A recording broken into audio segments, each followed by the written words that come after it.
Okay, I pressed record when I didn't mean to, so we are going. We're going.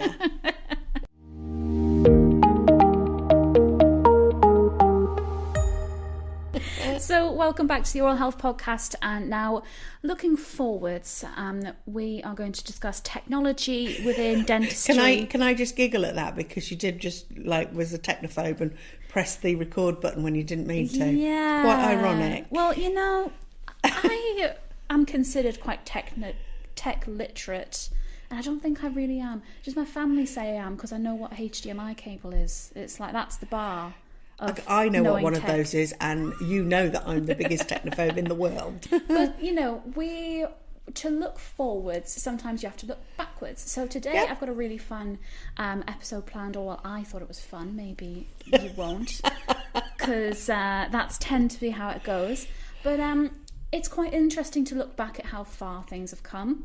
Definitely. When we think about dentistry, especially back in the day, it's not a pretty picture, I would say, mostly.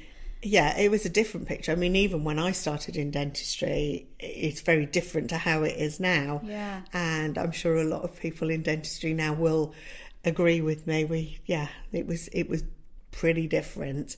But going back centuries, it was even more. Yeah.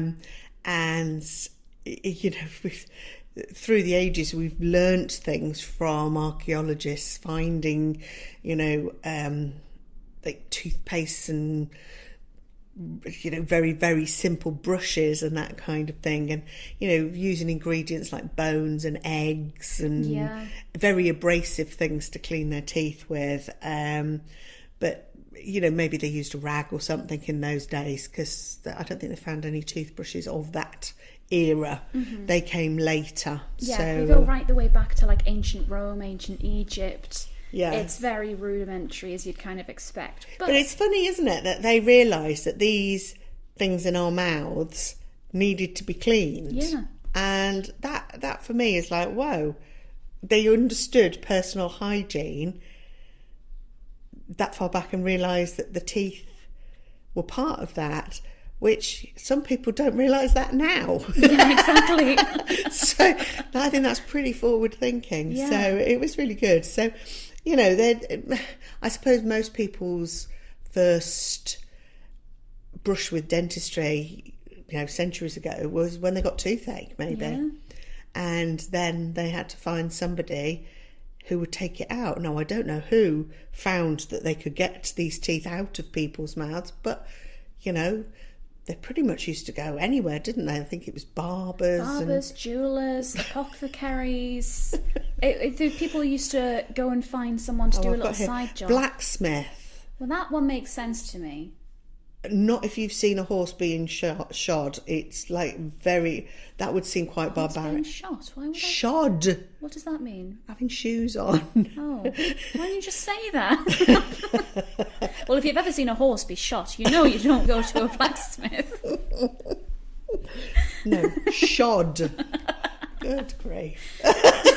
But they've got all the tools. So I guess if you were thinking this thing in my mouth hurts, get rid of it. It was like who's got the tools to yank it out. Yeah, I think, again, that's filling me with horror seeing how they trim a horse's hoofs with great big rasps and, okay, my mind's not going to go there. But, yes, we're kind of looking at lots of different people. Wig makers. That's an unusual one to go to. That is an unusual one. I wonder why perhaps it's because your head's quite near your mouth, maybe. Maybe it was like this is going to be very much look at that, that's weird. Why did they do that episode of the podcast? I think it is, yeah. But actually, maybe that is because it was like an upper class thing to go to get a wig made, back in like... Well, I imagine people with decayed teeth were probably the upper classes because they could afford the good stuff. They could afford the sugar. Queen Elizabeth I notoriously had very bad teeth because she sucked on sugar cane. And I believe they made her some dentures out of wood. Oh, I didn't know that. Yeah. She used to clean her teeth with a rag and a toothpick. Like she'd wrap a rag around a toothpick and use that to clean Didn't it. work then.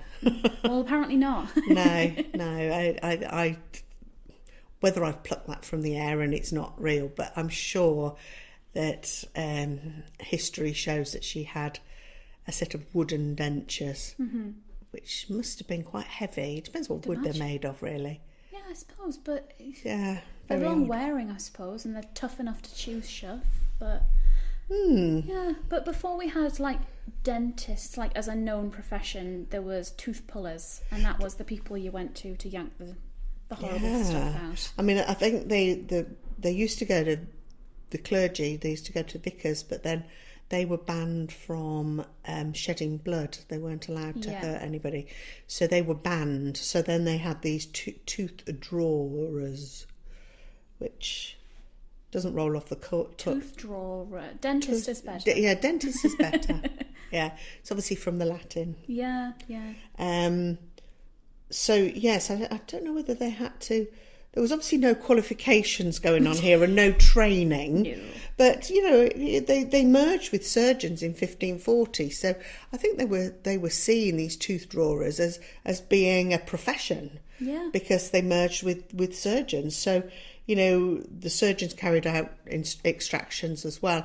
I mean, we had no drilling and filling at those days. You know, if you had a tooth that hurt because it was decayed, it was taken out. And I I don't know about gum disease, but it was probably you lost your teeth through decay before you could get gum disease. Probably, yeah. And when you look at their lifespan was pretty low. I mean, I doubt anybody lived in those days sort of much past their 40s, really. No, I think that was pretty unheard of. Yeah, so I think they probably hadn't had time to get gum disease. But yes, I mean, we're moving forward. You know, they used to think that dental decay was caused by a worm inside the tooth. So it was a worm that was eating the tooth away, which is quite bizarre. I don't know how they would have seen. The only thing I can think, and I think we discussed it a little bit a few weeks ago, but maybe the food had pests in and they thought it was hanging around. I'm really glad it's not near maggots and lunchtime, things. Sophie, because that is disgusting. Oh. But that's the only thing I can really think of. Well, I think it probably was. But, you know, they're clutching at straws, aren't they, really? Yeah. Because, you know, everything was... They didn't know about anything, really. I mean, anything that was happening to the body and infections and diseases and whatever. But, I mean, it's interesting to see that in 1728...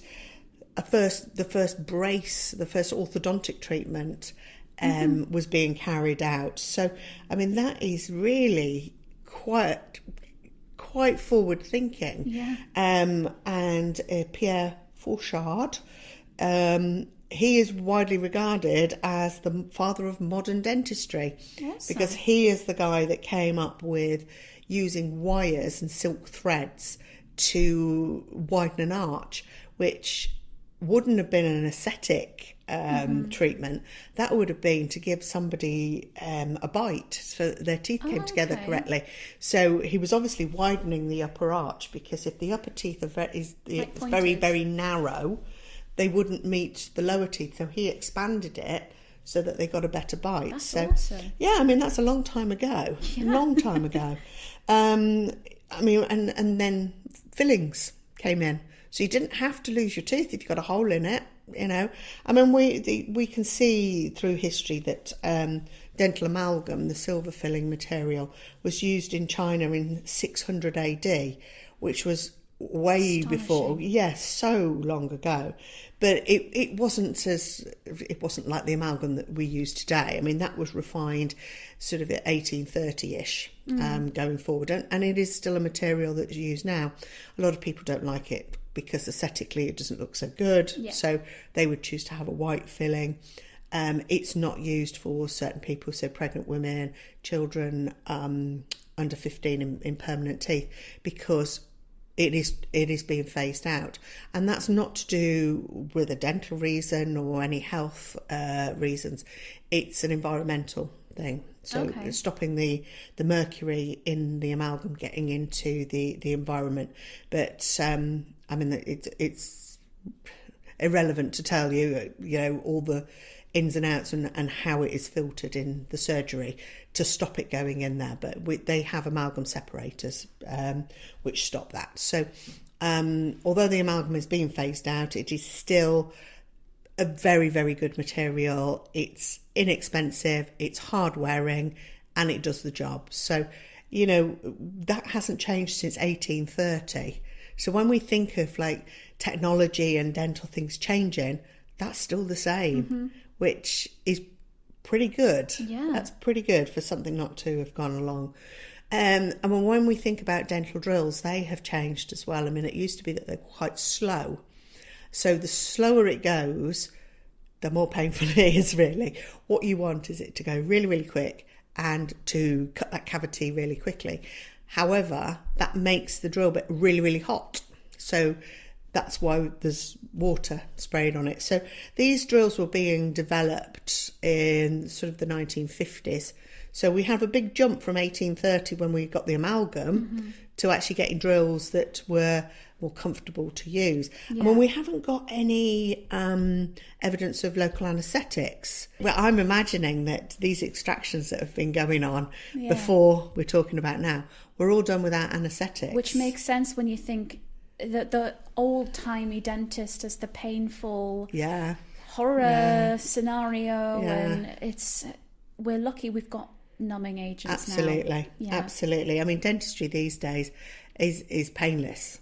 You still hear the noises and you still kind of go, oh, is that going to hurt me?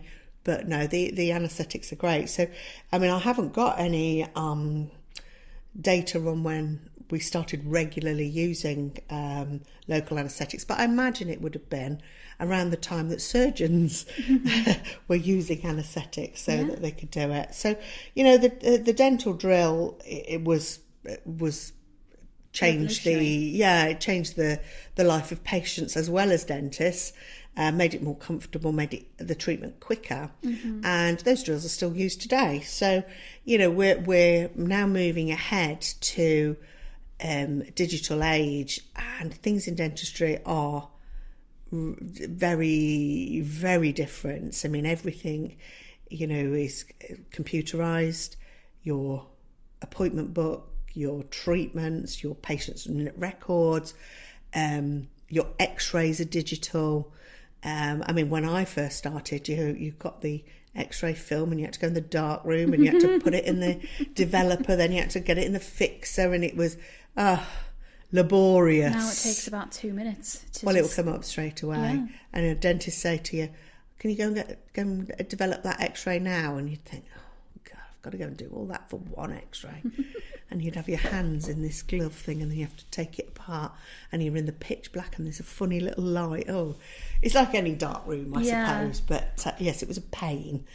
And it smelt horrible as well. It does, it stinks, the chemicals. Yeah, it was horrible. So, you know, slightly more mature dental nurses will remember doing that. But yes, when you look at things that dentists have now at their disposal, loupes, you know, where they wear very, very magnifying loupes over their protective goggles, and they can really see, you know, the lighting is much better. We have materials that used to be 3 stages, now are 1 stage. You know, they set with a light, you know, self-curing things. There is so much more now that we can do.